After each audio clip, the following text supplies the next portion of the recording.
Hi there, my name's Aaron Short. Welcome to my YouTube channel. Back discussing some more Martin guitars today, and I'll bring on my guest. Here is Maury Rutch. How you doing, Maury? I'm doing very well. Thanks again for having me, Aaron. Always a pleasure. Defcon Clark. Oh, Defcon Clark, thank you for sending me the happy birthday you played on the guitar. It sounded awesome. He sent me a happy birthday played on his electric guitar. That's really Oh, cool. so cool. Happy Yeah. birthday. And also, I wouldn't have met Johnny Highland without going to Defcon Clark's channel, and I just had him play on the Gambler. So thank you, Defcon Clark, for that. Go and check out his channel. Now let's discuss the important things for today. I have booked a haircut for Saturday because this is completely out of control now. I can't. I'm not even going to apologize for it. I'm just unashamedly wearing a hat on my head. Have you had a haircut? No, you haven't. I can I tell.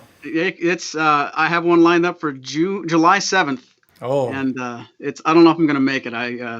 Yeah, it's what can I do at this point? I spend 5 minutes in the morning, and I'm the same way. I'm just what's the point?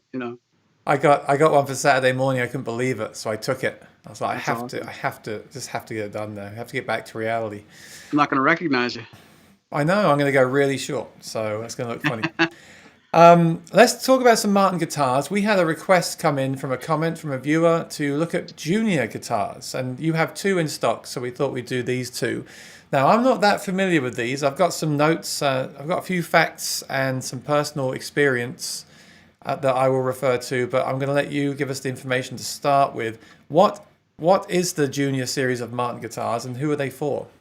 Well, the answering in reverse order, there are for quite a large number of people. It's one of those things where if you look at certain Martin guitars, you can almost kind of discover the target audience pretty quickly. These guitars are great for students, beginners, traveling, and then, quite frankly, anybody who wants to play a comfortable little guitar, whether it's on the couch, on the patio. They're not to sound like a commercial, but there aren't that many situations that aren't very comfortable for this little guitar. They make this junior series now in a triple O with a cutaway, and a dreadnought shape, and you can get them all with or without electronics. But the junior series, it's interesting. They're a little smaller. If you look at the Martin lineup, they're bigger than an LXM. They're a little bit smaller than a double O, but the one I'm holding now is the Dreadnought Junior. It is the what's the word the the appointments of a dreadnought, the way that a dreadnought looks, the proportions of a dreadnought, but a lot smaller, and it's just a really comfortable. You might call it a practice instrument, but they make them. This guitar has the same exact build quality as a D10E or something bigger. So because it's small, does not mean it's less of a guitar. It's just less in size, and it's an interesting concept. They've changed a little bit over the years, but it's an offering from Martin for anybody who wants a guitar that sounds bigger than it looks, that's small and easy to play with a short scale, and it's there's the answer goes deeper than that, but it's a very nice little niche guitar. Where going back 5 years ago, if you didn't want to get a double O or an O, you had to get an LXM and a travel guitar, which is really a true travel guitar. So it's kind of an in between. I guess it's a tweener between the LXMs and an O-shaped guitar at a really good price point. So yeah, we'll go through the specs and everything, but I just want to start with a story that I have. I remember a few years ago there was a trend for smaller body guitars. I think Taylor had the GS Mini, and they were really popular. So I'm guessing that this is kind of Martin's answer to that. And now the other guys all have them as well. Like Gibson have a Mini, and every company now Oh, has a Mini. I think they're very popular. It's a very popular format to do the guitars. And I remember when these came out, so I was really excited. And at the same time these came out, I was in a guitar store in Manhattan, and there was a small dreadnought on the wall. It was used, and I was like, "What's that? It looks really cool." So I posted a picture on Facebook, and Dave Dole from Martin replied what it was. It was a. Can you guess what I'm going to say, Maury? does it have seven in the title? Yes, it was a D728. So these are really interesting guitars, and I'll refer to them because I feel like they're kind of related in a way, even though a completely different price point. But the D728, I think they were made around the 80s. There's definitely one I've seen from 81, which is basically a 7/8 size Martin Dreadnought. Okay. So it's exactly the same as like a D28, but it's 7/8 of the size. So they look really cute and they look really nice. They look really cool. Bob Dobson says his hair is longer than both of ours. Mine's not so long. It's kind of thick. It's like a helmet, you know? A helmet. Yeah. Helmet hair. Yeah, so I saw that guitar, and it was another one of those guitars that I saw. I thought, oh, that's an interesting guitar. I wouldn't mind having that. They look cool because you've got that awesome Martin Dreadnought, but shrunk down. It looks like a cool thing to have just to start with. And then exactly at that time, they brought out the Dreadnought Junior. So I thought, that's a very similar kind of idea, right? So I think they're great, and I remember them coming out, and they were very well received. But they have changed the Dreadnought Junior over the years. I think what they've done is, have they enlarged the sound hole and made it thinner? Am I right in saying that? I'm not sure about the sound hole dimensions, but they have made the body a little bit more shallow. So the depth from the back to the top on the new Dreadnought Juniors are a little bit thinner. They used to be a little bigger. They beveled the back edge where you can see where the top edge meets the side. It's a nice sharp right angle. On the back, it's not. I'm not sure if you can see from where I'm sitting. This is beveled on the back, so it's a little bit more comfortable. If you go back and buy a Dreadnought Junior from, say, 3 years ago, they are a little bit deeper and they don't have the bevel. But that's a good question about the sound hole. I know the sound hole does have a new inlay on the newer versions, but I'm not sure about the size. It looks oversized to me, just from looking at it. It looks like an oversized sound hole, and I think I heard that, but I might be confused. But yeah, they did make a few tweaks to it, and yeah, Martin seemed to make a lot of their guitars thinner. They released the GPC last year, the 16, which was a GPC but a thinner body. They seem to do that with a lot of guitars. It's a thing. I guess it makes sense if you're going to make a smaller guitar to make it thinner, so it's more comfortable as well. I guess that makes sense. I get it. But I never compared the original Dreadnought Junior with that version. I think you may have done on your channel, right? Yeah, if you look on our YouTube channel somewhere back, maybe a year ago, when these, if not even longer, we did a good comparison, and it's what you expect. About half of the people that watch the videos like the old one, and then half of the people like the improvement. I'm not sure if you played both of these side by side, went away for a whole day, and came back the next day, that you wouldn't, admit that they're too close to really say one's not right. But the older version had a little bit more bass because of the bigger cavity. That was true. So, from my notes, from my research and chats with Spoon, I have that the Junior series was introduced in 2015 at Winter NAMM. Okay. That's about all the history I really have, and like I said, I'm going to assume it was their kind of answer to the market with the smaller body guitars. And yeah, I always thought it was a cool thing. I used to play, again, I'm really tall, I'm 6'5", but I used to play a mini Maton. So Maton Guitars made a mini guitar. So I have played a lot of small guitars over the years, and actually it's weird because now I tend to play larger guitars. So I don't know I like them all, but I don't know what happened there. But yeah, it's a cool idea, and I want to go through the specs because I'm sure the specs of that guitar are different. What kind of price are they? Do you think who are these aimed at? Obviously, if you're not as tall as me, this guitar is more comfortable than a full-size Dreadnought guitar. Is this also a more affordable guitar that you could use for like taking on camping trips and things like that? It is, and I'd have to go and double check, but that you can get either one of these with or without a pickup. But I want to say around $599 to the best of my memory.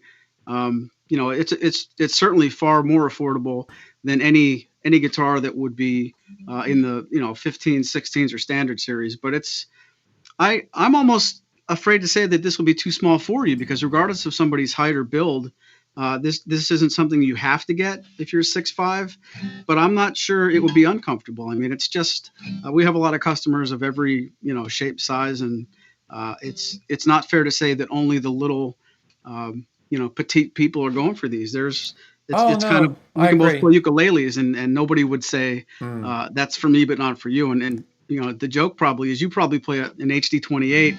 An HD28 on you might look like a junior on somebody as short as me. It still looks small. No, I'm not saying I wouldn't play it. Because I said that the Maton guitar I used to play was actually a 3/4 size guitar. It was like the LXM Ed Sheeran Oh, size. that's small. Yeah, so Oh, that looked like okay. ukulele, and I'm not knocking it. It was incredibly light and Sure. comfortable, and it doesn't feed back, and you can travel with it. I used to fly with that guitar in a gig bag and Oh, wow. put it under the seat of the plane. I used that guitar more than any guitar in my whole life, so Huh. I'm not knocking it for sure. Like they all have their place. A guitar like that one, Maury, is going to be awesome just to leave on the couch or hang on the wall because it's got the it's not your prized D42 that you want to leave locked away and under lock and key. That guitar Exactly. you could actually take it out and like we were saying before we went on air, like I could use it for experimenting with new pickups and things. It's a great guitar for that. Hmm. So talking about the sound and the tone, I presume it doesn't sound like a smaller D28 because it's not the same woods, right? So we'll take a listen to it in a little bit. But when you sit there and play it, how do you feel? Does it sound more like a dreadnought but smaller, or does it sound more like an OM or something that is a smaller guitar in the first place? No, and I don't mean to be vague with my answer. It doesn't make you think of a small dreadnought. I shouldn't say you. When I play this, if I play it with my eyes closed, it doesn't sound like a dreadnought shrunk down. It doesn't sound like an O. It's got its own sound, and I know that's a cop out answer, but if you're going for a guitar like this, and you want to say you might talk yourself into that price point, and you want something small, something portable. When you play this, you're very likely to be pleased. But at the moment you try to say, now that I'm in the music store, pull that D18 down and pull that OM28 down, it's just another sound. It's really not easy for me to say that it's like any of those guitars because Tim Teal, when they designed this, the first generation, of course, they didn't simply just take the the dreadnought and make it smaller and be done with it. They had to change the bracing. The scale length's different. There are things in this guitar that if you would put this bracing scheme, size, and taper on a bigger guitar, it wouldn't work that well either. So there's something going on under the hood that's helping this guitar sound bigger than it is, and it's really it doesn't sound anything like a dreadnought, but at the same time it sounds a lot bigger than it looks, and I think that's because of the dreadnought um, dimensions. So Yeah. that's a long-winded answer, but it's kind of just its own sound. That would totally make sense because it's different woods, it's a different shape, it's thinner, so it's going to have. And if that sound hole is enlarged, which Spoon just entered the building Hey, Spoon. from Brooklyn. Spoon, is that sound hole enlarged over the previous generation's version? And if it is, again, everything about that guitar is very different to like a D28, isn't it? So it's going to have. We should really base our opinions on this guitar in its own right. Exactly. Like, and it's only similar by name. It's not really similar by anything else, is it? Just by the look, the basic look, and the name, really. Right, and like you said earlier about finding that that seventh, eighth scale D28, in a different store, that this looks so cool. I mean, if you want a guitar this size, you can get it in a triple O. You can get the older versions, but to have a guitar uh, that has this look to it, this is something that's important. If you care what the guitar looks like, and of course you should. Frankly, they could have made this sound very good and deviated from the dreadnought shape. But the fact that it's a dreadnought, I don't know enough people at Martin that would tell me something off the record, but I'm sure the Taylor GS Mini, got their attention as far as the market. And I mean, if you're the one who invented this guitar shape, and Martin is, why not make this? And we do very, very well with them. I would venture to say, all the dealers in the Martin, family do well with whether it's the D or the triple O. But this is such a great little guitar, in all honesty. Maury, my friend Evan Gluck is in the chat. My guitar tech. Hi, Hey Evan. there. Evan, I need your help. I need to come and drop off all my guitars to you and have you fix them all. I'm doing a pretty good job on my guitars. By necessity, I've been working on my guitars more and keep them in check. And I do think it's something everyone should learn to do. But I like to take them to Evan and just say, fix this. Sure. Thanks for being here, Evan. I'm sure he appreciates you. Yeah, and thank you for the birthday wishes, Evan and Maury. Oh, Maury sent me a gift. Where is it? I haven't used it yet. I was actually going to do like a first impressions of this thing. I got the Colorado Capo. Happy birthday. Look at that. So I got to figure out how to use it. But yeah. Thank you for that, Maury. I really appreciate it. You're very welcome. Let's put that one away. Let's get the other one out. I want to see the other guitar. All right. You have it there, right? This was the D Junior. Okay. Dreadnought Junior. And now we're going to compare it to the Triple O. We have the cutaway version in stock, so it's the Triple OC Junior 10E. So this is extremely similar as far as the depth and portability and comfort, but it's a Triple O and it's a cutaway. So it's like an OM cutaway, basically, right? Yep. And I've never played one of those, so I'm just trying to think what that might sound like. So are the woods and the sound hole and everything are the same as the Dreadnought Junior, right? Exactly. When you go from the Dreadnought Junior to the Triple O Junior, whether or not you take the cutaway into consideration, you're getting the same tone wood, same scale length, same appointments, same playability. Besides of course the cutaway and the electronics, but the Dreadnought Junior we're talking about today that's here, that's not electrified, but if you take the Dreadnought Junior, the D Junior 10E, and compare it to this, the only difference is the shape. Evan says you cannot learn to set up a guitar. It's all sorts of magic, and you'll be killed instantly if you try and set up a guitar. Wow, that's harsh. Oh dear. Okay. So that guitar versus the Dreadnought Junior then. So you've thrown another. We're doing two guitars today. We usually focus on one. So let's say I'm in the market for one of these. I want something small I can take traveling and stuff. So why would I choose that? Well, I guess it's obvious. It's got a cutaway and it's got a pickup, right? Aside from that, what are the differences? Are they pretty similar? They look like the woods are similar. The sound hole's similar. Are they kind of in the same benchmark, or would you say they're quite different, those two? I would say they're far more similar than they are different, to the point where if I made up my mind to go to a music store and had my mind set on driving and picking up a Triple O, if I arrived at that store and they only had the Dreadnought in stock, I'd probably take it. And by that I mean these are basically both filling a niche, and all the things that this does, besides the cutaway axis, if we take that out of the equation, because that's pretty obvious, if you don't need to go past this fret, they're both in my mind almost exactly the same playability. They're still the same depth. It would shock me if anybody played these back to back and said I love the D but I hate the Triple O, because they're by design they're basically chocolate and vanilla. If you want to get one of these, you're probably going to like them both.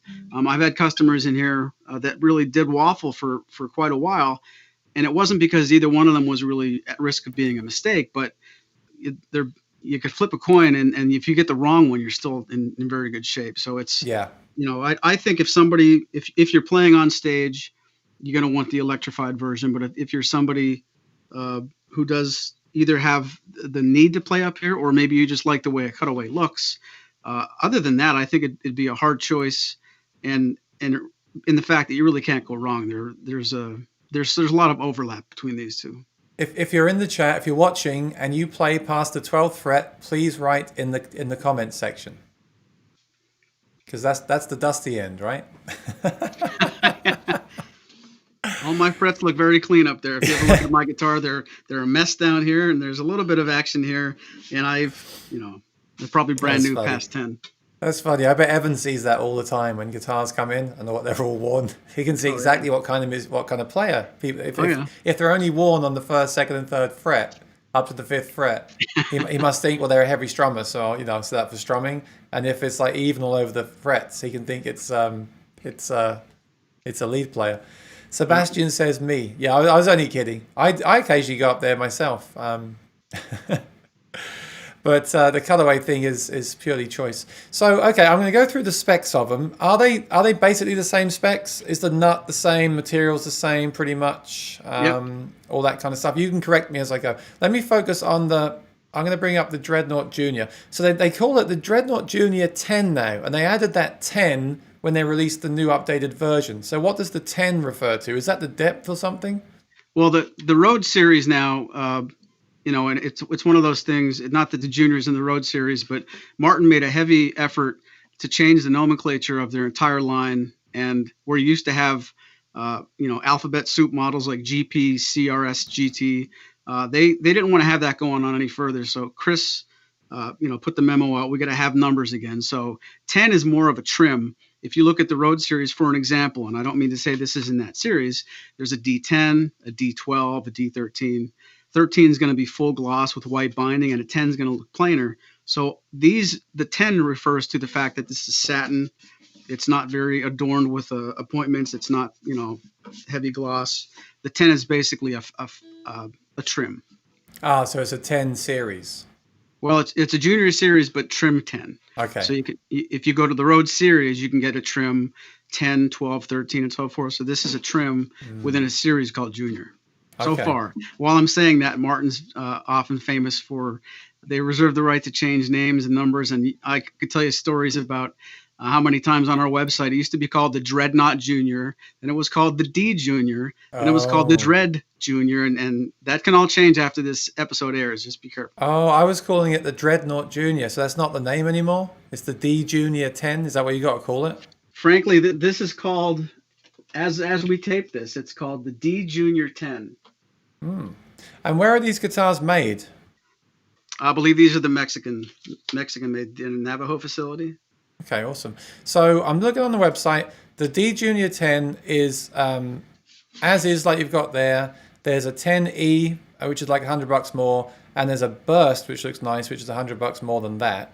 So is the other guitar you've got there, is that the same? The Triple O? Does that come in all those different flavors or not?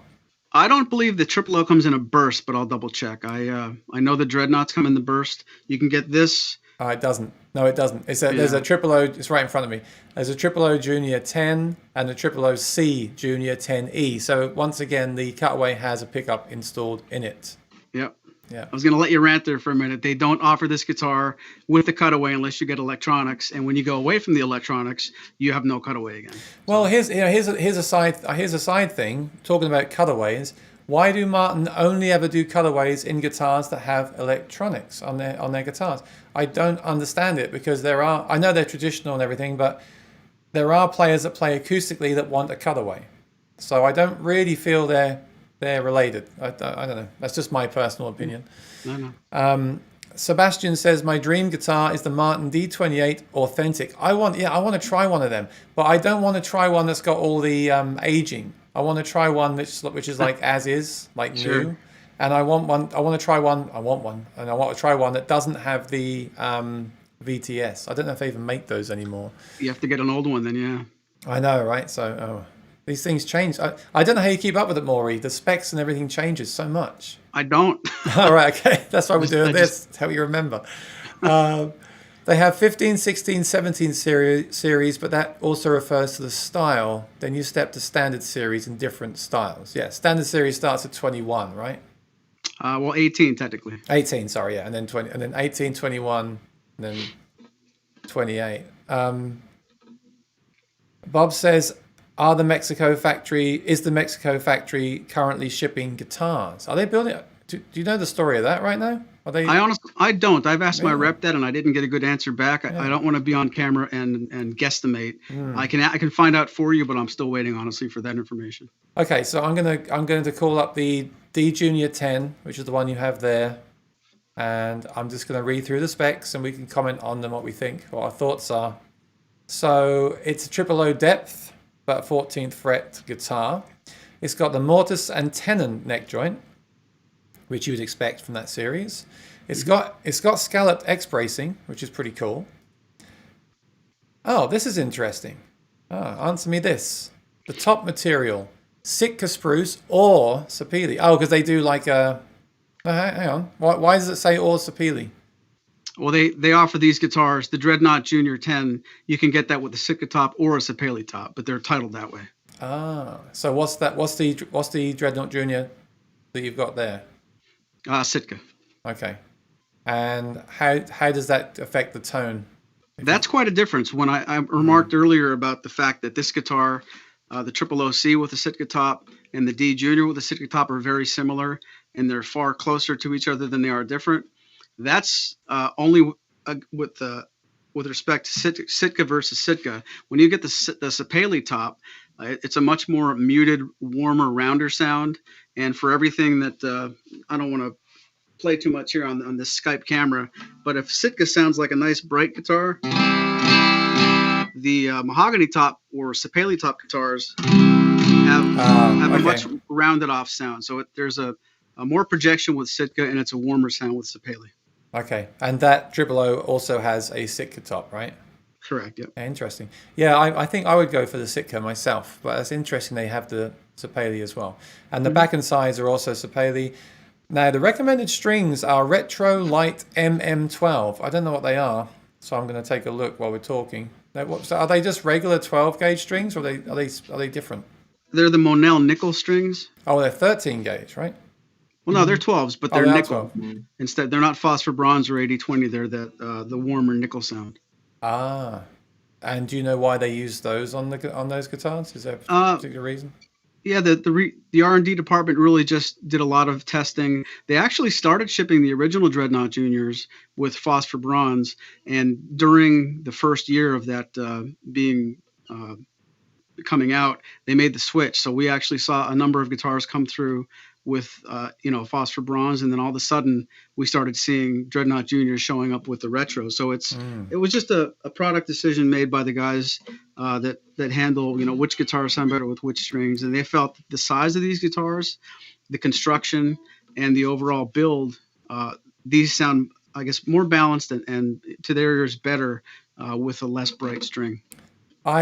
Speaking about smaller guitars, I always use 13s on my really small guitars because you've got you want the extra tension. So I guess you can use 13s on those as well, right?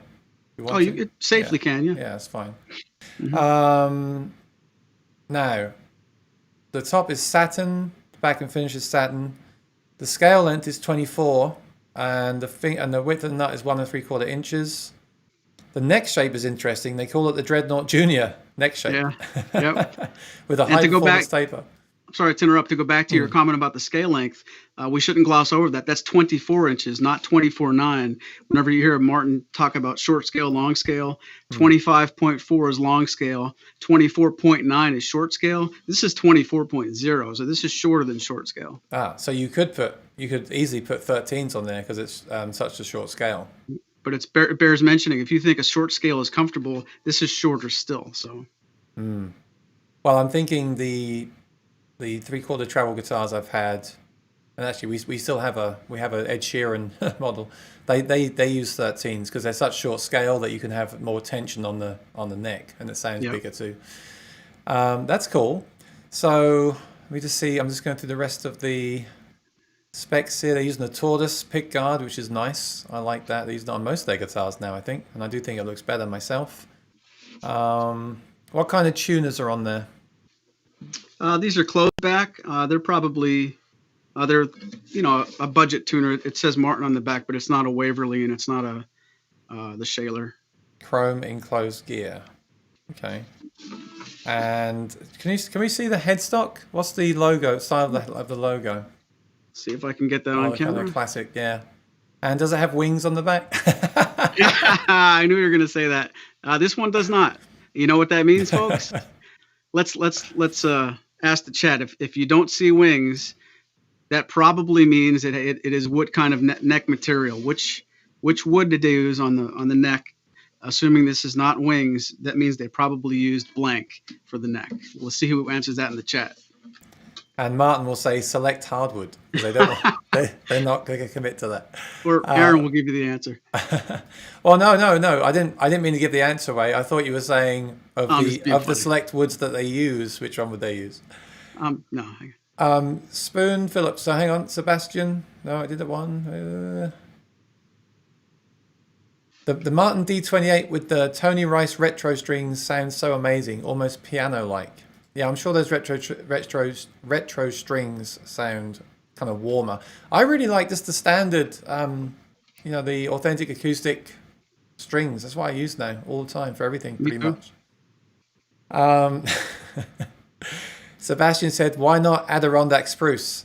Yeah, well, that's not something they would use on those guitars. I do often wonder if they would bring back like the small dreadnoughts that we were talking about, the 728s. or if they would do like a high-end version of that kind of thing. When they first released the Dreadnought Junior, the first thing I thought was I'd love to see like a custom shop version of that guitar, and that's when I found the one in the store. So I didn't really have time to compare them, but that'd be interesting to know what they would sound like. But that's not something they do right now. But you could do a custom, yeah. You could, and that brings up, if you have time for a quick story, when they first came out with the original version of the Dreadnought Junior, if I'm remembering this right, Tim Teal was actually asking Spoon at the time if he would be one of the first people to beta test what was eventually going to become the Dreadnought Junior. And I'll have to check with him. I'm not sure if he's still in the chat, but I think that might have been the D Junior construction with, real tone woods. And not that this isn't real, but I think that might have been standard series level stuff. So whether it's on camera or not, we have to check with Spoon or with Tim to see, because there was a time where Tim Teal did ask Spoon to beta test the original D Juniors, and I know that was a higher level of tone woods. It probably was a 28 or an 18. But we don't talk about that stuff, Maury. Before you go any further, we don't talk about any beta stuff. I don't get in trouble. Gotcha. I don't get in trouble. Let's not tell that story. My mistake. Yep. I want to play a game. Someone said, "What does my shirt say?" So I'll show you some of it. If someone can guess what the shirt says below that, welcome to then they win the prize. Okay. Back to the chat. Spanish cedar. Is that Spanish cedar, that neck? That's what I would say, because if you got a guitar at this price point and they did not need to use wings, then most likely it is cedar. Oh. Yeah. And Bob Dobson, mahogany, all one piece. Not likely on this guitar. That's what you would typically see on a D28 or something that level. Yeah. But once you get into this price point, this is a telltale sign. It is a solid piece, and the fact that it's a solid piece is a telltale that it's probably not mahogany. Yeah, you got to think also about the level of guitar and what they would use there. Because wood is getting rarer and rarer. You're going to use it on certain things. Sure.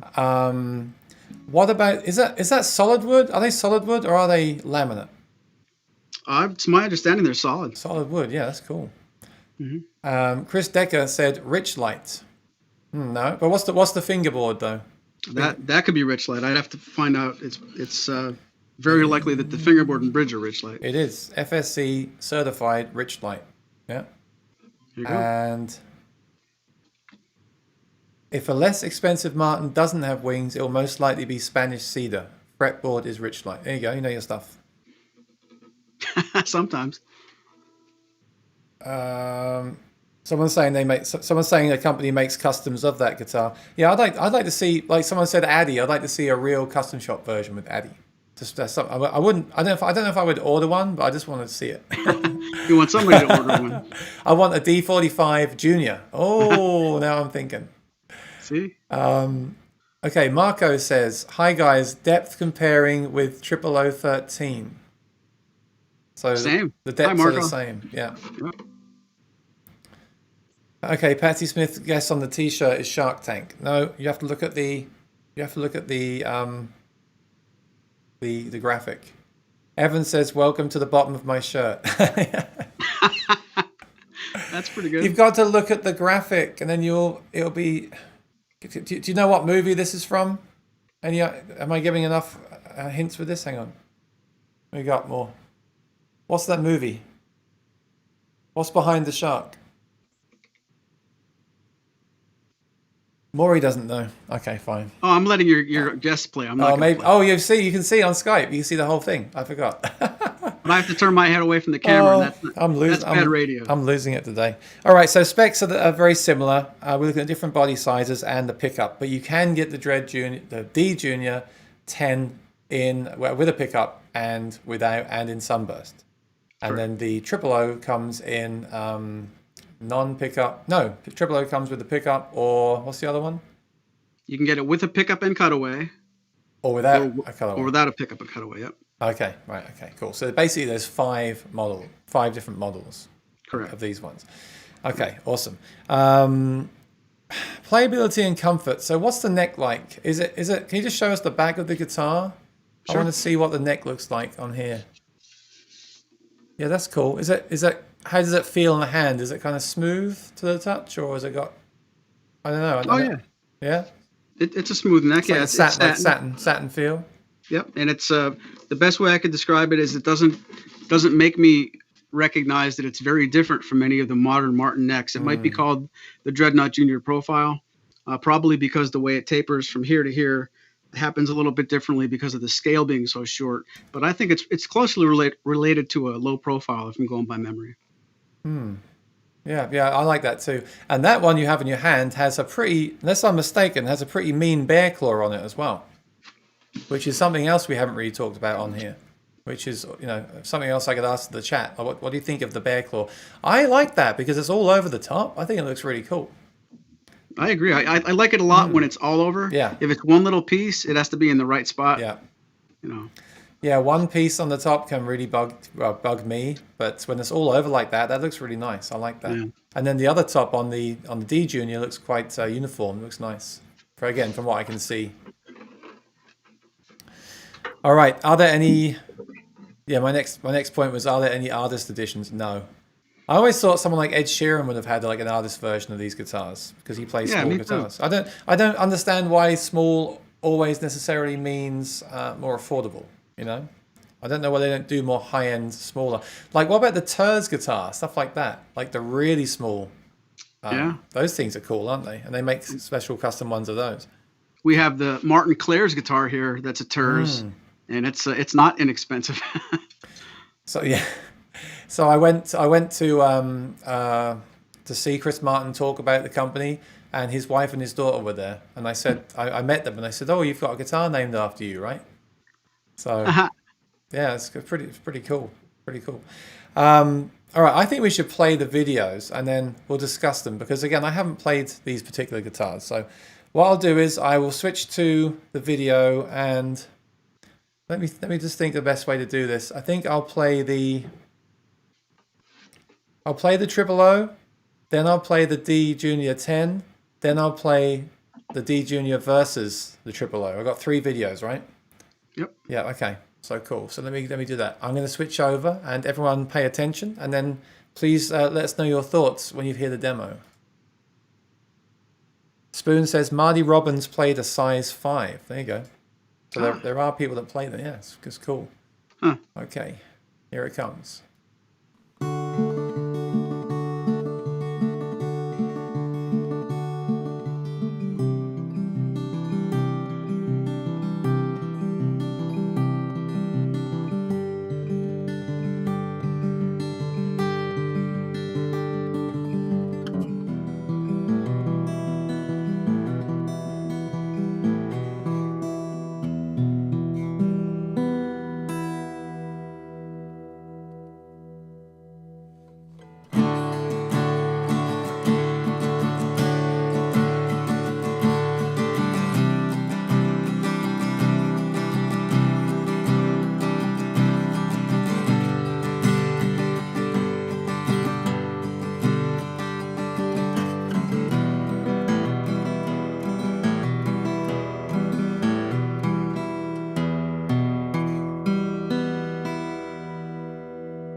Okay, that was a marathon video session there.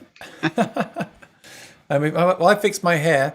Can you let us know in the chat what you thought? I want to give my opinion and my thoughts, but I want the chat to speak first.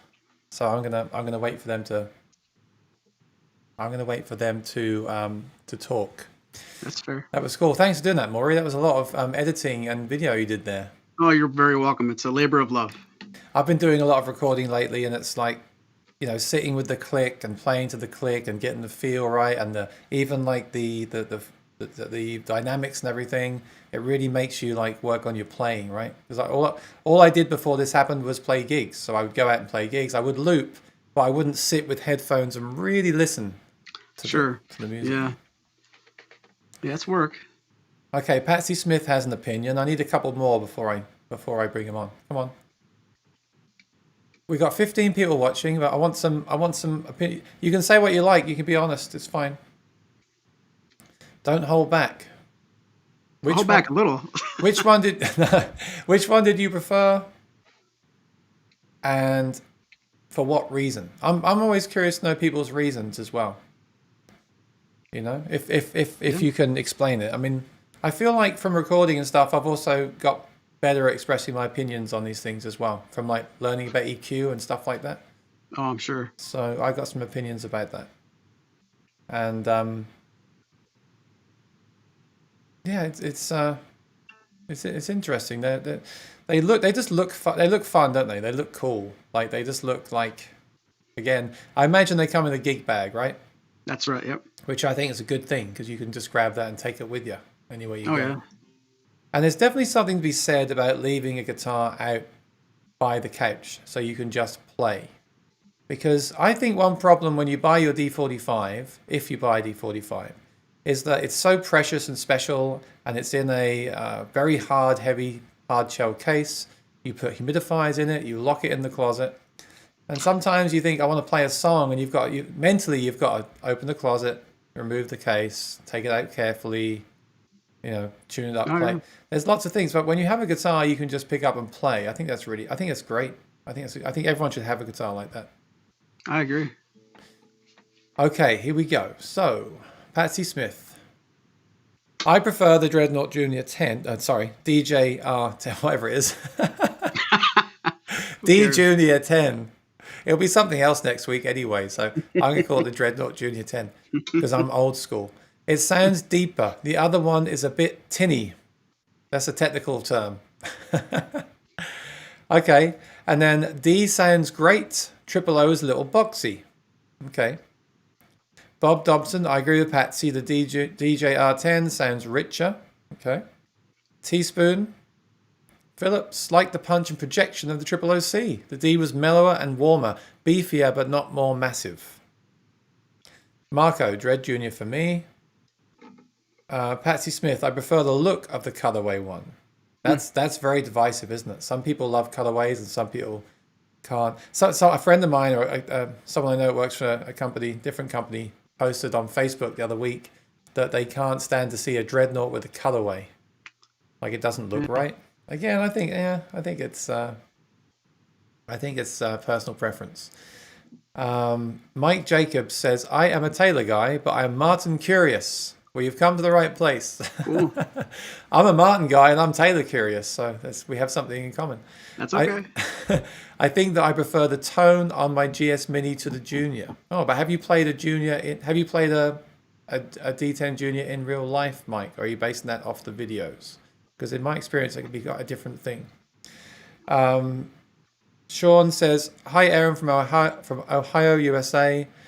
I'm lost, but I'm catching up on subject. Just got home. Well, thanks for tuning in. And you can always watch the replays. They're always there to watch and share with your friends. Please do. Chris Hull said, agreed. So the consensus seems to be that and this is what I thought, because I hadn't listened to that video. I should have listened to the video to check it out. I didn't, so that was the first time I heard it. And my first thought was the D Junior, the Dread Junior seems good for strumming because it's got more low end. And the Triple O didn't seem to strum as well. It did seem a bit kind of boxy. Whereas when you finger pick, the Dread sounded more boomy and muddy, and the triple O sounded clearer. And I think that's, when I was shopping for Martin guitars years ago, people would say you buy an OM for fingerstyle and a Dread for strumming. That's simply not true, because there's people that do everything on both. Like, you strum on an OM, right? Yep. And there's amazing fingerstyle players that play a Dread. So that's not the case. But from recording and dealing with and on stage, I find with a Dread size guitar and even smaller guitars, personally, and some people won't agree with this, but the way I play and what I like, I tend to shelve a lot of the low end out. And when I do that, it definitely clears up the low end for fingerstyle and lead work, which is what the triple O is doing naturally, right? Because it's like naturally removing that low end, and that's why the fingerstyle rings out so clearly. With the Dread Junior, it's adding the low, well, not adding, but there's more of that low end. So when you strum, you get all that lovely warmth from the low end, but when you finger pick, you're getting that low end that I might EQ out on stage or on a recording. So that's my personal feeling. And it actually summed it up. Yeah, it was verified by the video, because I could hear those things that I always note. Again, that's my personal opinion that I've kind of formed over the last kind of 12 months. I started to have some problems at gigs with, like, when I was trying the K&K pickup. I decided that if I just shelve out all of if I do like a shelf at like a high pass filter at like 120, that seems so extreme. But on a Dread, and in certain venues, that can work really well. So if I did that and then found the resonant frequency, which is around 128 on my guitar, suddenly that pickup was incredible, like really clear and usable. If you don't do that stuff, it can just, all that low end from the body of the Dreadnought can become too woofy for certain things. So that's something I've been doing lately. And rather than add treble now, I tend to take it away. So rather than boost the treble on a guitar, if I'm playing live, I now tend to reduce the bass first, which exposes the treble, and then I boost it. Yep. And again, it's like with the size of those guitars, it makes sense because they're smaller guitars, so you're hearing more of the treble on the triple O, you're hearing more of the bass on the Dread. And bass tends to be good for strumming, and treble tends to be good for fingerstyle. So that's my opinion. Would you agree with that, Maury? I would. That's subtractive EQ, and you should Google subtractive equalization if you're kind of curious about what Aaron's saying. There's a lot to be said for getting a good sound to start with. Taking away problem frequencies will allow the rest of the voice to stay where it belongs. If you have a guitar that's muddy, instead of adding treble, remove bass, and it might sound like what should it matter? Try both and see what you come up with. But yeah, you're definitely getting some natural EQ when Martin builds a guitar in this shape versus Martin building a triple O, kind of like when you take the Junior out of it and look at a regular Dread and a regular triple O. And one thing I wanted to ask you on camera last week, Aaron, and I forgot, you're mentioning about what you like the sound of your HD at a gig with the K&K. I wonder, of course, this is way back when we used to do gigs. When you're playing a gig, how much of your acoustic sound are you hearing, or are you so loud through your PA system? Are you only hearing amplification? Because if you're hearing some of the acoustic sound, that kind of reinforces to me that you like the sound of an HD28 under your ear, and you're doing what you need to do to give your audience and your PA speakers, a nice balanced sound that's not too woofy. But that's probably why you don't have an OM or a double O in place, because you still might be hearing what an HD28 sounds like to you up close, and it's only the pickup and the audience that hears your EQ. Exactly. This is I could talk for a long time about this, but I think at home I like the HD28. It's almost too boomy, but not quite. It's kind of the best thing for me that I've found. I think on stage I don't want all that low end. It can either be a problem with feedback, or it can just get too muddy. For me, I know some people like a lot of low end. I don't think I do. And I also decided that rather than adding high end, I prefer to remove low end. So yeah, I guess on stage I probably could play an OM, because it probably sounds more like an OM anyway. And I think one of my favorite body shapes is like the GPC. Yeah. I think for stage, again, because I'm so big, and I still like the feel of like having the guitar to play against. I think the GPC for me is one of my favorites, but it doesn't seem to be that much going on with those lately. But I think for a stage guitar, GPC would be ideal. And at home, I think honestly I'd have an OM and a Dread. And if I was recording fingerstyle, I would use the OM, and if I was strumming, I'd use the Dread. That's what I would do personally.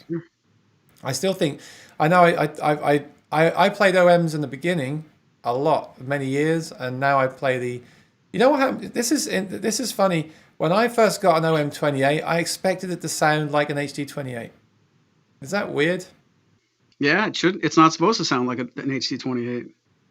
So that's one of my problems. A lot of this stuff when you're buying guitars, I feel comes down to expectations. So I was like, I'm gonna get a Martin OM28, and it's gonna have this sound. And in my head, I was imagining like an HD28. So when I strummed it, I was immediately disappointed because I was like, oh, it doesn't sound as big as I thought it was. Then when I found the HD28 and strummed that, I was like, that's the sound. That's the sound I thought I would hear when I got my OM. And it's interesting, isn't it? I think some of it is to do with expectations, but again, the OM is naturally EQ'd for fingerstyle, very comfortable to play, and I will have one again one day. And the HD28 is naturally EQ'd for big, loud strumming, and it's great. And then the in-between ones, some people say to me, in-between stuff is a bit neither here nor there. It's a personal opinion. It definitely has its place. Whenever I play a GPC, I'm not in love with the sound personally, but it suits a need on stage because it naturally reduces that low end, but still has some of it. But I'm really in the last 12 months. I've really got into EQ. I think it's really. I think it can make or break anything. I think even a pickup, if you EQ it bad, it can be EQ'd badly or well. And people talk about plug and play. There's not much you can just plug in any room and it sounds incredible. Most things, and aside from the guitar, the room needs EQ. That's true. It's the room. So when I first tried the K&K, I had a few disasters because I was in a corner of a room and the bass was just booming. And I was trying to boost all the high end and I couldn't fix it. And now I can play a K&K, it can sound absolutely fine because I realize just got a low shelf. And you just got a low shelf as much as you need. If you're in a band, you might low shelf up to 200. I think some people are scared to do that because it's not natural. But I think live, that stuff goes out the window and you just EQ to make it sound good for what you're doing. But at home, if you want to record with a great quality mic like you did there, I think it's good to have the guitar for the job. So that's why I think an OM28 and an HD28 for me is a great pair of guitars. Sure. Right? Something like that. But then these guitars are great if you're learning, if you're traveling. And I wrote down some thoughts on this. If you're a beginner, then that's a great affordable guitar. I know there's lots of affordable guitars now, but I think the main thing is if you want a Martin guitar, because there is something about having a Martin guitar. Oh yeah. So it's your first Martin. That's great. And I'm guessing the answer is going to be no. Are they plecked? That I don't think so. I want to say no. I would say no. I think it's only standard series that get the pleck. But I would make sure the action is good. Maybe lower the action a bit if you're a beginner. It's going to be comfortable to play. Next one is fans of small guitars, because there are lots of people like myself. I used to only play small guitars, and I just bounce back and forth. I'm just, it's what it is. I mean, at the end of the day, all guitars sound different and unique in their own way. That's the thing to remember as well. Travelers, if you travel, that's a great guitar to have, or the Triple O. I've got written down, it's a fun guitar, because that's a kind of hot word these days, fun. Because it is, you can just leave it out and you just grab it and play a song at any time, right? And it looks fun. Like if you imagine if you own an HD or a D28 and you have that hanging up next to it, that could be cool. Something like that. So we can make that happen. Yeah, you can buy a pair of them, a matching pair. And I've also got budget conscious. I mean, it's oh yeah. It's certainly affordable, isn't it? And it's a good quality instrument, so it's cool. Let me go to the chat and see what they said, because I just ranted for a long time.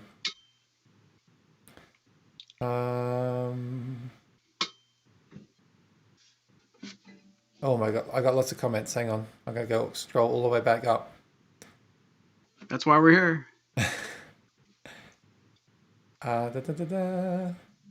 Okay, Chris Hull, I wish they made a junior with a real scale. I get a lot of rattle with a low tension on the short scale. So he wants a junior with the regular scale of a D28. I'd recommend trying a set of medium strings before you say that, but it's a good point. Yeah, or talk to someone like Evan. get the setup done. No, yeah, that's the the shorter scale could result in that, but if you use medium gauge and adjust the action, you should be able to figure that out. I agree with that. And then a Spoon said, "Have you tried 13s?" That seems to be that's something that should be tried definitely. Or maybe even heavier. Are they heavier? Is there a set of 14? Do Martin make 14 gauge?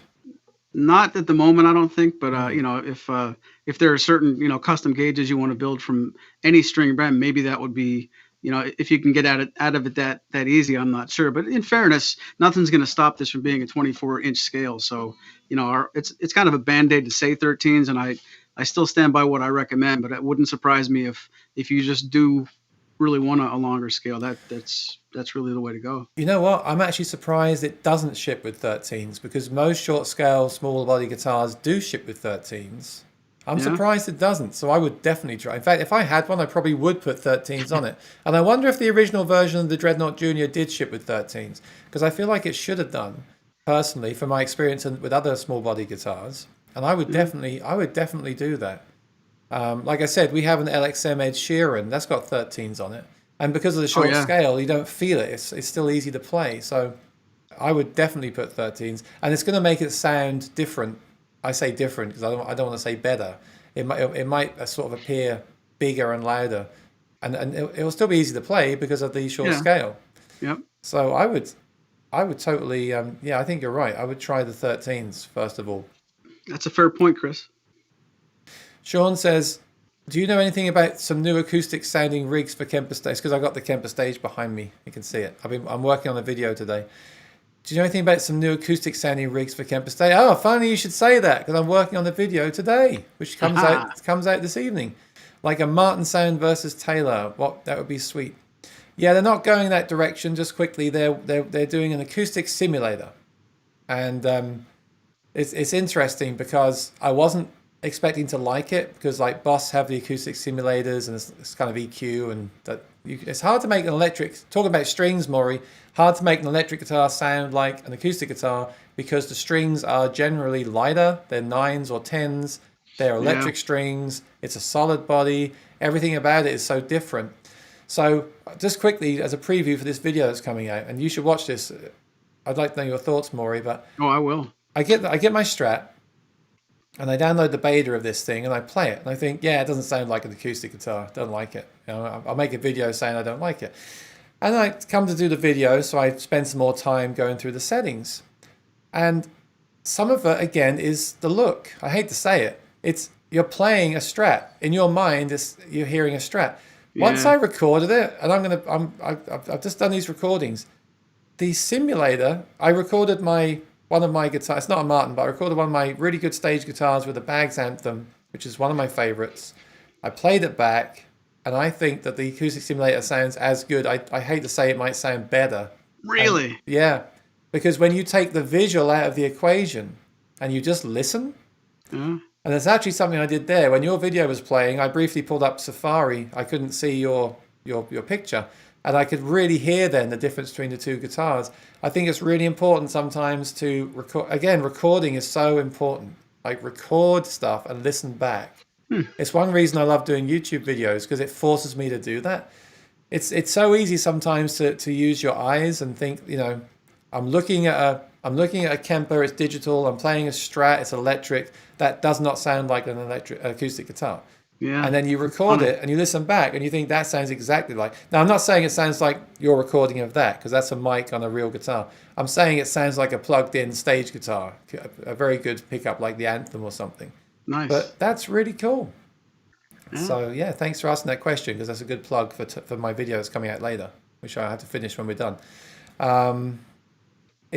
Chris also says, is there any word about Martin replacing the Richlight fingerboard and bridge, which is what that is, I presume, with real wood, the way they've done with the X series? That's a good question. Have you got any insight into that?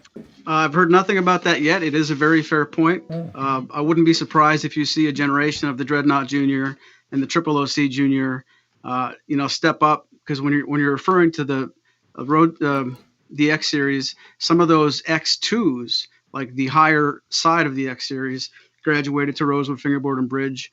And I don't have any inside information that it's coming, but if it would, it would be logical that they'd still carry these, that you'd still be able to get this version, and then maybe they'll offer an alternative where you can get the, I don't know if they would name it two, but a higher shelf of this. So it's not something I know about, but it's not unheard of. Yeah. It seems to me there are many tweaks on these things over the years. So look, Yeah. no more videos until after Saturday, Maury, because the hair is, and then once I touch it, it gets worse. You know. I'm gonna start wearing a hat, or can you crop these so you only see my nose, maybe? I'll get a headband. How about that? Yeah, they make lots of changes over the years, and who knows? And what next month would have been Summer NAMM. Of course, it was cancelled, but I don't know. Obviously, with what's going on, we might not see any releases. There's been a few guitar companies releasing guitars this week, so who knows if we'll see any releases for that. Wow. But yeah, they make small tweaks over time. I don't know if it would it affect the sound? Well, it would affect the sound, but I'm not sure to what extent it would. Keep saying would. And then Chris said, I said the M word. What's the M word? M word.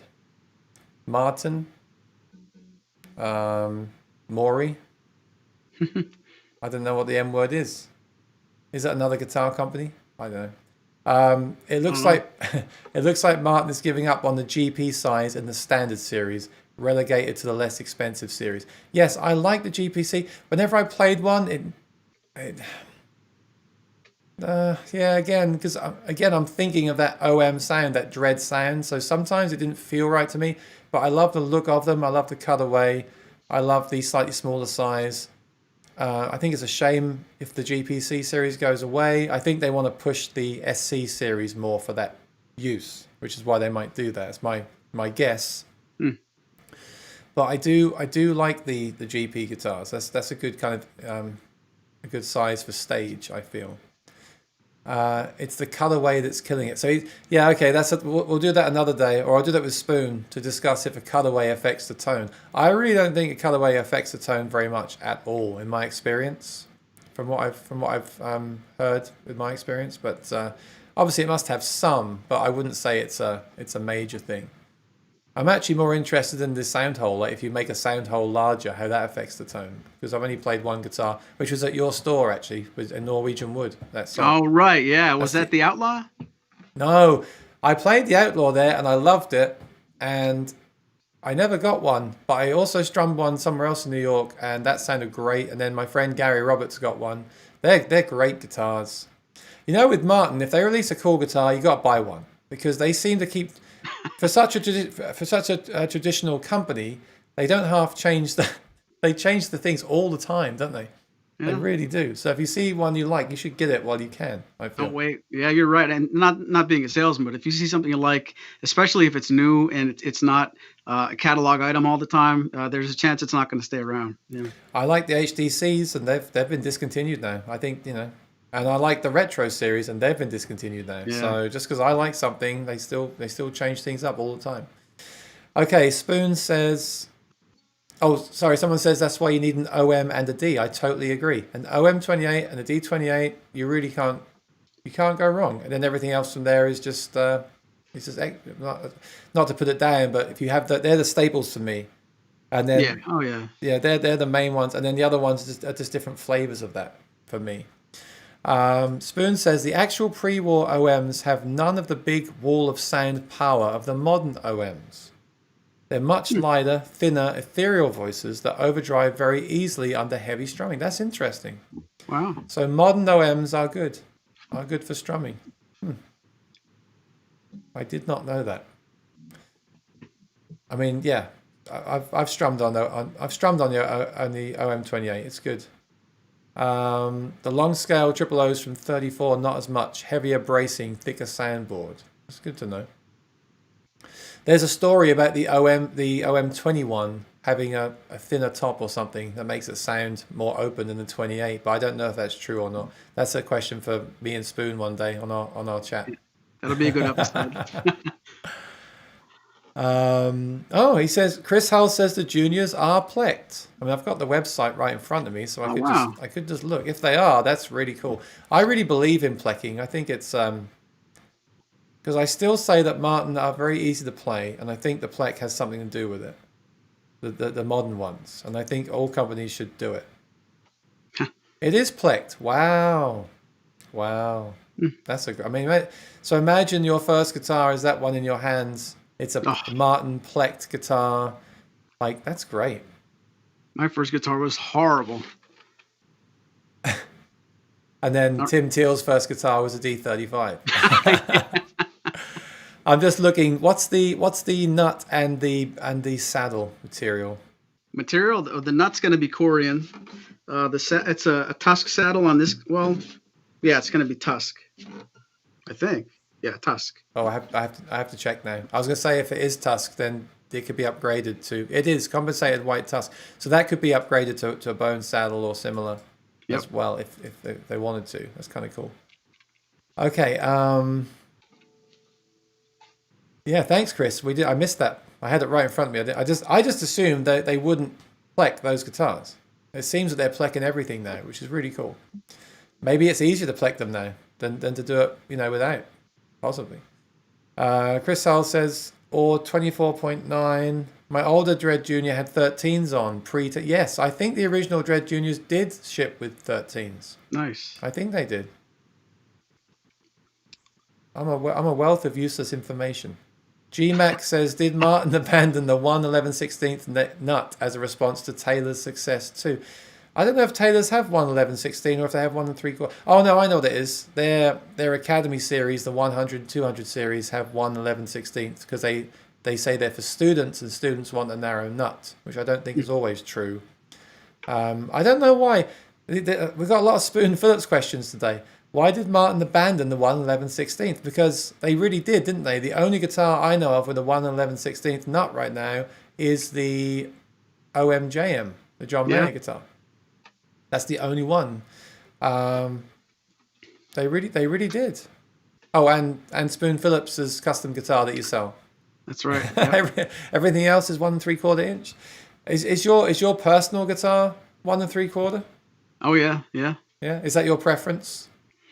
It is. I can get along with both, but it's my preference from just having played it that many years. Yeah.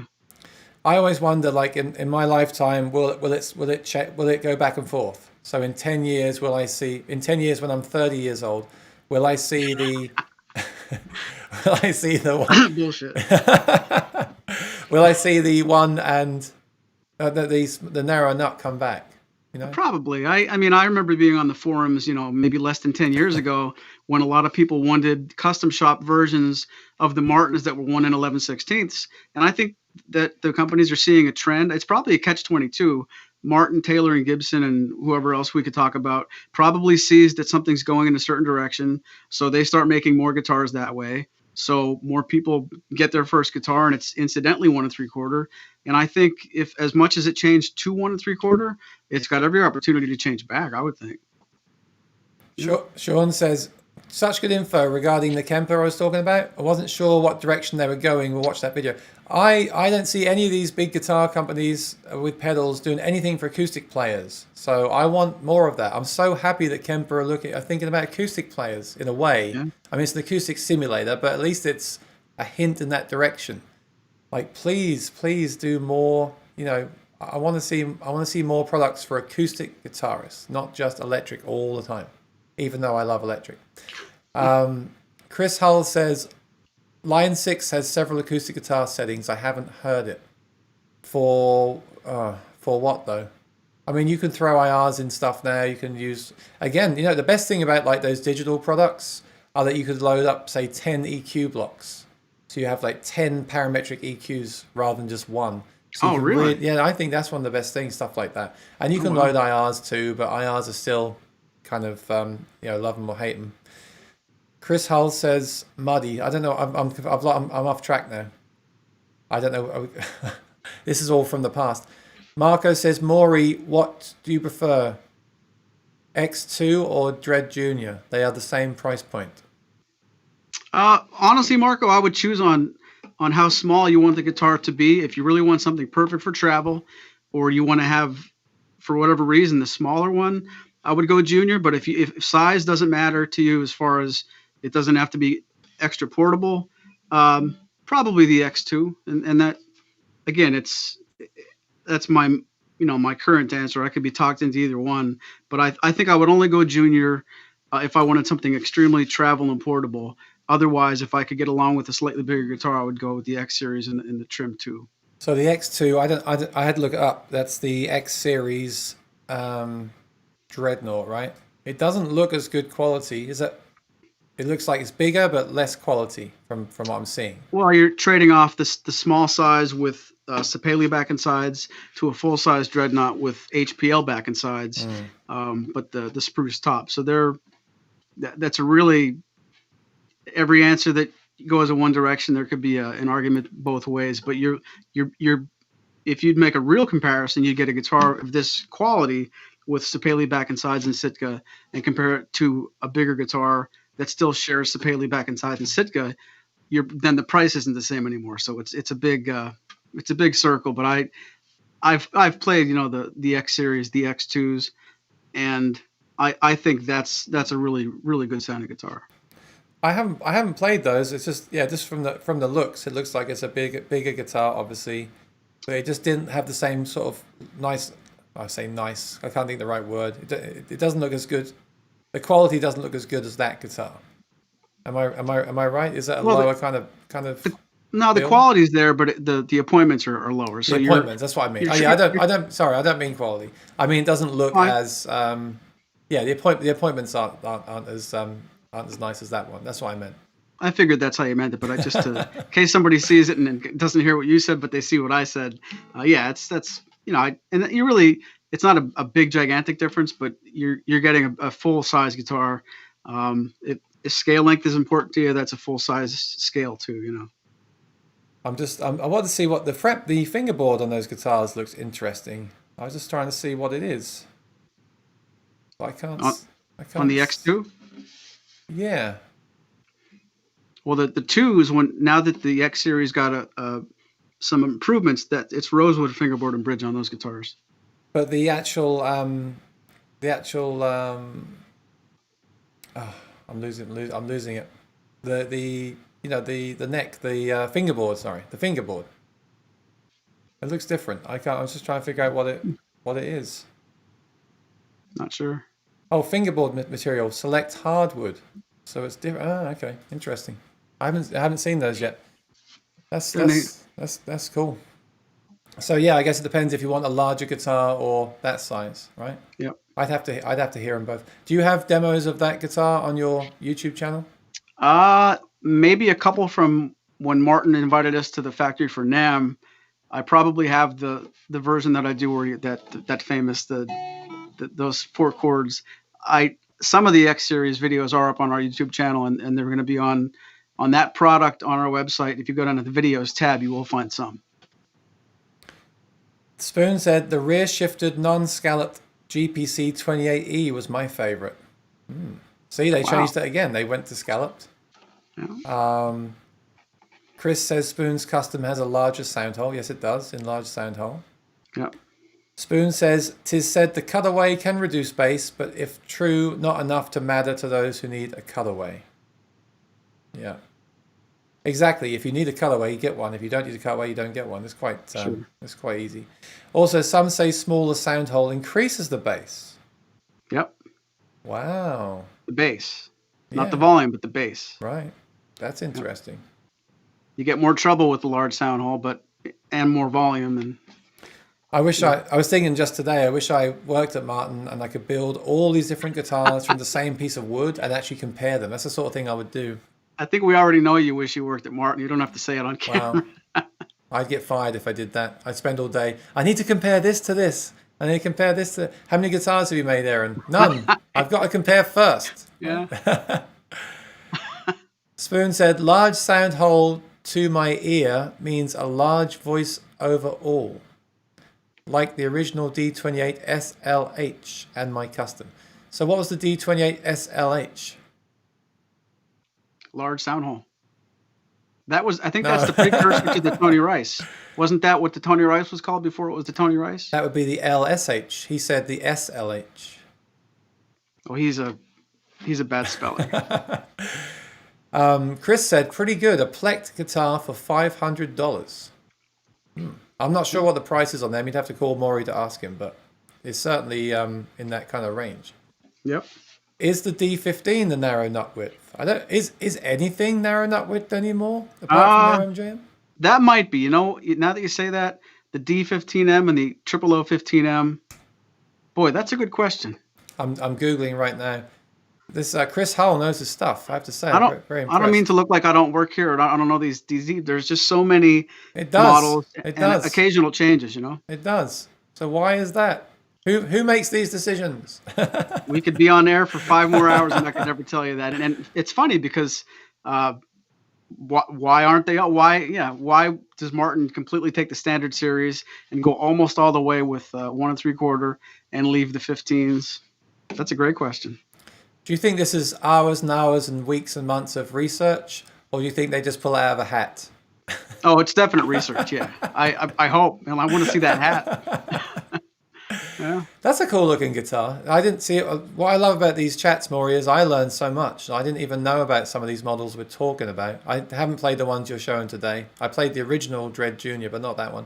The Martin D15M, I never heard of it. And now I know they still Oh. make a guitar with that nut width, which is interesting.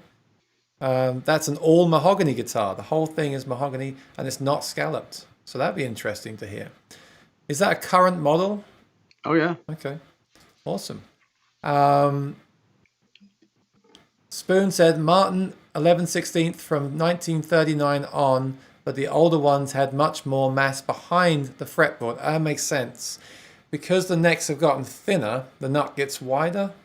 That would make sense, wouldn't it? Yeah, because if you've got a big thick neck, then the thinner nut makes more sense. Yeah, I get that. Like on the old Strats. Anthony C. Phillips. I always used to think Anthony C. Phillips was Spoon because of Phillips. That's the Phillips sisters. Ah, nice. He goes. I know him by Tony, but I don't want to be bragging. Tony Phillips. Nice to see up, you all Tony? again. Awesome. Yeah, thanks for joining us. And then Spoon again. The change was because the entire industry went with 1 3/4, but narrower up the neck compared to traditional. So, like we started the video, and I said that the Junior was, in my opinion, was probably a response to other brands. I get that happens a lot in the industry, right? Something works, the industry changes, and you have to go with what's trendy at the time. You don't have to, but I imagine the large companies are always watching everyone else, and they're all kind of like learning from each other. So that makes sense. Oh yeah. He said that Husson Dalton, Collings, Olson, Taylor all went that way before Martin. It's the industry standard.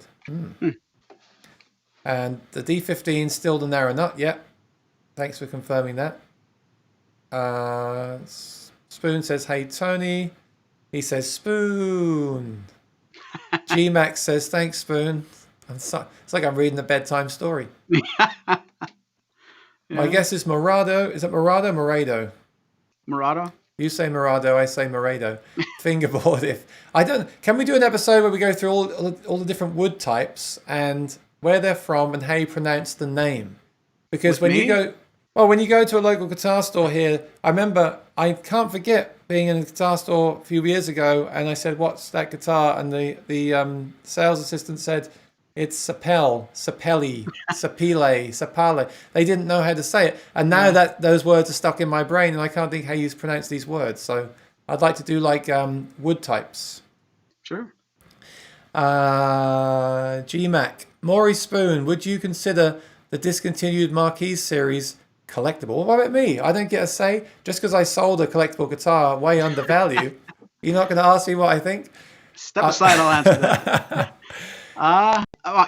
Anything that Martin doesn't make anymore is collectible to a point. I would say yes. And if you find a Marquis that you like, I'd buy it yesterday, because the longer you wait, it's someone else is going to buy it up from under you. If you find a good discontinued Martin guitar, I think the Marquis were awesome. There's an OM28 Marquis that our friend Bruce Atkins had, and then I think he sold it to El McMean. And then I had an opportunity to buy it, those two guys are friends of mine, and when this comes up again, do you want first dibs? And I should have said yes at least one of those times, because that was one of the best OMs I've ever heard. Yeah, I've over the years I've heard people talk about those guitars, and I wonder again, same thing. They made that series. Seems ideal to me. It's not aged. It's it's a new guitar. It's got the classic appointments, but they stopped making them. Yeah. I'm starting to see a pattern here. I hadn't really thought about this before. Martin really do change things up quite regularly. Like I mean, obviously a lot of people do that. I mean, I know with Fender they have like a blue guitar, and it takes 3 years. Every year they change the colors basically, and the tuners and everything. And every 3 years you basically come back to the start again, but with different colors. They cycle through everything. But with Martin, I'm not saying they're doing that, but they do have very different models. For such a traditional company, they have all these different models all the time. So I'm assuming that something like the Modern Deluxe series or the Authentics, I guess if you want one, you should get one, because it might end up being like the Marquis, right? Might end up being collectible. If you like a Martin guitar and it's not named D28 or HD28, don't assume you have 20 years to buy it, because it's on purpose. They're going to try new things. Right. I from what I could tell, they tried the Marquis. They made it even better and called it Authentic. They made them even more affordable and called it Modern Deluxe. And they're not going to play with the D28 and the HD. I mean, they are with the neck width and slight differences, but you're not going to see them vary very far from what's really their lineage. But on something like an Authentic or a Marquis or a Modern Deluxe, oh yeah, if you want one of those, don't assume they're going to be around forever at all. No. Yeah. Spoon said LSH, not LSH. Yeah, thank you. You were right. Marquis, not really. Golden era Brazilian, yes. So that's what he says. Yeah, I guess any Martin could become collectible, especially of that kind of caliber, right? But I do hear a lot. For me, the Marquis with the performing artist, the thinner neck, would be a great guitar. Oh yeah. And that would be a good one to do a custom shop on, I think, something like that.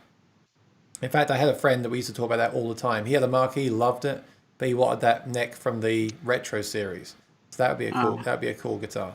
Oh, yeah. And you can still get them. You just have to custom order them, right? So you can still get them. Sure. Spoon says the 0042 Marquis made in small enough numbers to maybe go up in price, but doubt it. Street Master has the same nut width. Oh, really? So Street Master has narrow nut as well. Yep. Ah. And Sean says the D15M mahogany back and sides on top. Yes. Marco says, Maury, just put $1 in my fat piggy. Should be around 1,000 right now. Still saving for my dream Martin guitar. Good boy. You're getting close, Marco. Yep. Anthony Phillips says this is Ton Guy, not Spoon. Tone guy, yeah. Oh, Tone Guy. Yep. But the confusion helps us with alibis. Yeah, just whenever I see Phillips in your chat, Maury, I just think of Spoon. So that's why I get confused. There's a whole other Phillips you have to learn now. Yeah. Sean Zimmerman. I'm almost at the end of the chat. We have to finish soon. So I've got to finish that video. They are going to make what sells, what people are wanting, just like going from 12 to 14 fret wire where the neck connects with the body. Yeah, they try things. Some things are a huge success. They stick with them. They sell. Some things, they're not shy about moving away from things, are they? And that makes sense. That's what businesses do. They also try some cool things out. Like with the Summer Nam guitars. I know, again, you love them or hate some of those things, but they just try things out. I like that. I think, and like when I learned last week, they made that limited guitar with the MIDI pickup in it, stuff like that. Like they're not scared to try stuff. I like that. I think that's a great thing. And a lot of times, some things they try on 3 guitars across 4 NAMM shows eventually makes its way into something else, like the Modern Deluxe. You had a great interview last week with Tim Teal, and some of the features on that guitar, they tried liquid metal bridge pins on one model. They tried the carbon fiber bridge plate on another, and they put a series together with a lot of, the things they experimented with all came together to make what that series is incredible, and it became from experimentation. I see that a lot too. I see stores that order custom guitars that then that stuff it's almost like a test. That stuff then comes into mainstream guitars. I see it all the time. Sure. Sean says they're going to make what sells, what people are wanting. Just like, and he says it's like it's going to go up with time. Everything gets more expensive every year, especially wood. I mean, wood becomes collectible in its own right. So yeah, why not? The GE Marquis was in competition, I guess, with the Authentics and the Vintage series. CF Martin does not like to compete against his own company, sadly. Yeah, they're split like with the SC and the GPC. They're kind of the same market, aren't they? That's why. Chris Hull says, I dare Martin to make modern deluxe versions of the 40s. Ooh. D42 Modern Deluxe? Hey, they made a D45 Retro. And whenever I saw those things, I was like, how many of those do they make? How many of those are they going to sell for that price? And the fact it's got those holes cut into it. But in 100 years, that would be collectible. It'd be like, this was a high-end Martin with the current pickup at the time. You know, the what's the guitar? The Kurt Cobain guitar just sold for millions, didn't it? And it's got, yeah, that's a good point because it's got those pickups all over it. It's got the humbuckers on it, yeah. Right. So so you can't tell me that the retro pickups devalue a guitar as long as someone famous plays it in a famous performance. So I guess anything then is worth money. But yeah, that's proof right there. That sold for millions and millions. Who bought that guitar? It was interesting. Who bought it? I forgot. I don't know. I can't remember. The person that bought it. It was interesting. Almost there.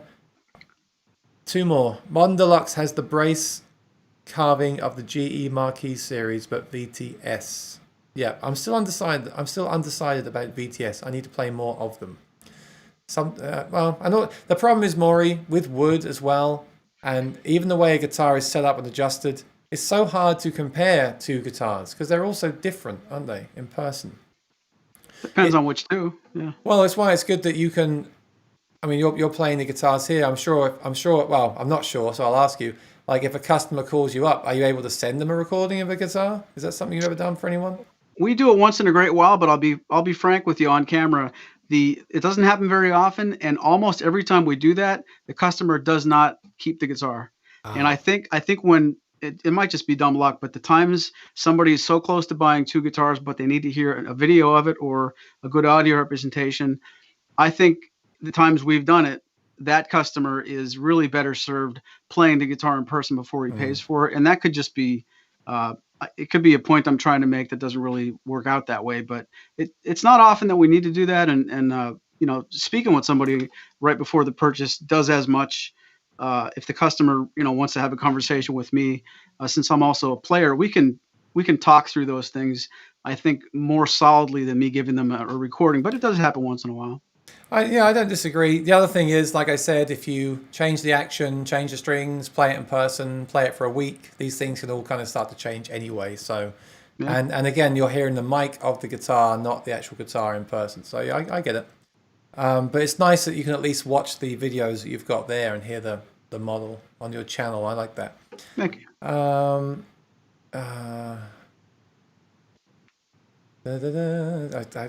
We had so many. Thank you for the comments today. I had so many comments that I haven't. Okay, we're still going now. I'm going to wrap up soon, so bear that in mind. But I want to get through the ones we have.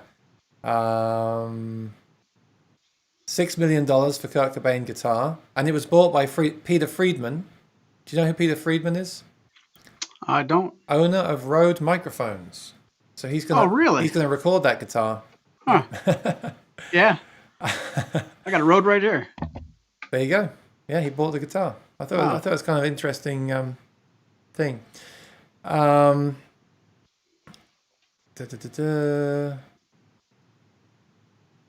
Bob Dobson, Aaron and Maury, thanks so much for another extremely interesting show. I would love to see Maury compare the Triple O. Actually, wasn't it Bob that asked us to do this show? I think it was. Maybe. Thank you, Bob.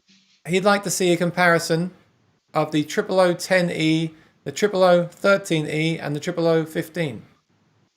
Bob, would you be nice enough to email me that so I don't forget immediately after we go off the air? Yeah, please email Maury. That's a good question. Because it's okay. Anthony Phillips, the catch-22 with discontinued guitars is they're discontinued because they don't sell. Interesting point. Yes. Yeah. Not with all of them, but with a lot of them, yeah. Maybe that's why I like them, because they're discontinued and you can't get them anymore. Once discontinued, every dealer thinks they are now like the Golden Fleece, even though their lack of appeal was what got them discontinued in the end. Sure. Talking about Gilmore's D35, saying it's probably 1116. Yeah, most of those custom guitars are 1116. Anthony C. Phillips, dealers except for Maury, of course. There you go. Yes, it is 1116. We got the two Phillips are talking between each other. It is the 1116th. All non-OM14 fret Martins were until 2018. Yeah, that's why I didn't. Just a few years ago, I wasn't interested in D35s and things because they had the narrow nut. It's quite a recent thing. Oh yeah, it's quite a recent thing. GMAC, thanks Spoon. I'm now in the market for a pre-2018 D28. So GMAC wants the narrow nut. There you go. I think that's what that means. And Sean says, my memory is horrible anymore, especially on dialysis days, and I just got home, so sorry. No problem. Bob Dobson says, will do. Thanks to you both for all the hard work involved. No, we enjoy doing it.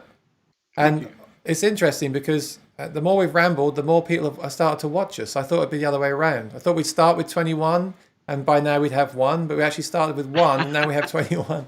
We're going to get to 23, and then they're all going to leave, probably. Chris Hull, I'd like to see a comparison of the 0028 with the 0016E. Be happy to try that for you. The only thing I feel like saying is that as a pickup guy, I don't really like comparing guitars that have pickups with ones that don't, because I feel like sometimes, depending on what material they use on the pickup, it might affect it. But so I'd rather put in, if it was me, and it's not me, but if it was me, I'd want to compare a 0028 with the 0016, straight up like that. But I don't know if they do them without pickups. That's the problem sometimes. You can't find a 0016 without the pickup. That's the problem. Right. So that's the thing. Or they were limited. Yeah, limited from the beginning, like some of the ones that have made 500 or less. Spoon Phillips, last comment. D18 went to new neck in 2016. 0018 to D28 2017. I remember that D28 from 2017 when they changed the design, and that was just a precursor to the reimagined series, wasn't it? That was a test. In fact, I think they put something on their website or something. There was like a picture of it. I can't remember the story. I need my dinner, Maury. But there was a story about that when they did that. And also the retro series was also a precursor to that because they were the same basic build as well. And that's why the retro series was so cool. So what they did was they got rid of the retro series and made the reimagined series instead. I'm just waiting for that next pickup to come out that rivals the F1 system because that was really cool. Yeah. That was ahead of its time. Back when they talked about changing the D28, that made a lot of people upset. Yep. You might remember. Yeah. You know, you're not touching that guitar. That they can't do anything to the D28. It's a D28. And then a lot of them, they would never change it. They would never change it. And then it came out changed. And yeah. It's interesting because everything I would change, they changed. Like the series of Reimagine now is exactly what I would have done. I'd like with the with the vintage toner. Again, coming from a retro player, the vintage toner, the 1 3/4 inch nut, the neck profile, everything about those, everything's like getting more forward shifted. Well, I'm not an expert on forward shifting, but the basic look and cosmetics of those guitars is exactly what I would have done. So there must be more people that think like me than I realize. I personally think the vintage toner looks better than without it. I'm on the fence there. I like it, but when I see an older D28 that's blonde, I like that too. You know. And then some people say they age differently as well. So I don't know. That's a topic for another day. Today's topic was comparing the junior guitars, and I hope you found it interesting. But I also appreciate the comments and questions as well, because I also like just to talk shop with Maury because we both have such an interest in the topic, and I think it's cool. I enjoy it too. Thank you, Aaron. No, thanks for being here. So check out those two guitars. Let us know what you think in the comments. Let us know if there's another guitar you want us to talk about, and we shall discuss it. I want to talk about even though we talked about it a lot, I want to talk about the SC13 guitar, because nothing's really shipping yet, but I want to see those and I want to talk about them more. But definitely let us know what you want to talk about. Today's topic was suggested by a viewer. So please do that, because it's that means we can talk about things that you want us to talk about, which is cool. Thank you. And Sean says, I like both myself. That's really the best option, is just to just buy everything. So, At least play everything. just buy everything, keep everything, and then collect them. And then when you retire, you can sell them for your retirement. That's my tip. Time to cut away. Yes, Anthony Phillips says, time to cut away. It sure is. I'm going to finish a video and I want to have dinner. Thank you, Maury. Thanks everyone for watching. It's been a great one today. We'll do it again real soon. I want to get Spoon back on here again. Spoon, if you're still there, I want you back for these questions. I've had a couple of questions come through. If there's anything you want me to talk about too with Spoon, like the mythology of Martin guitar or that kind of controversial stuff, then send it over and we'll do another episode with him as well. Yeah, and like I said, I'm interested to see what happens over the summer if we get any new models coming out or anything like that. Despite what's been going on, I've seen some things happening with other companies. We'll definitely do a special episode if they do something like that. Anthony Phillips says, I've tried buying everything, but I love my wife. Yeah. I think he did buy everything. I'm just kidding. Personally, I've been through a lot of guitars, and but that's one thing about living in an apartment, though. Space is also very important as well as guitars. I've been a guest at Tony's house, and he has a very seriously huge guitar collection and a great wife. So I once saw a picture of a guy on Facebook that I knew in Sweden, and he sent me a picture. He lives in like a studio apartment, and behind the couch was just a line of guitar cases. Like It was just the whole back, like 30 Martin guitar cases. Wow. And I was like, okay, I mean, it's cool, but I do value my space as well. It's those cases that are the most annoying thing, storing the cases, when you got the guitar right. Marco says, thanks for your time. Spoon Phillips says, my people will talk to your people, call my agent. Awesome. We'll leave it there. Please share this with your friends. Please visit Maury's Music and his YouTube channel. Please subscribe and follow my YouTube channel. Look out for my videos coming this week. Check out my cover of The Gambler I just released. And thank you. Yeah, we'll see you again soon. Thanks, everybody. Signing off. Thank you, everyone. See you soon. Take care.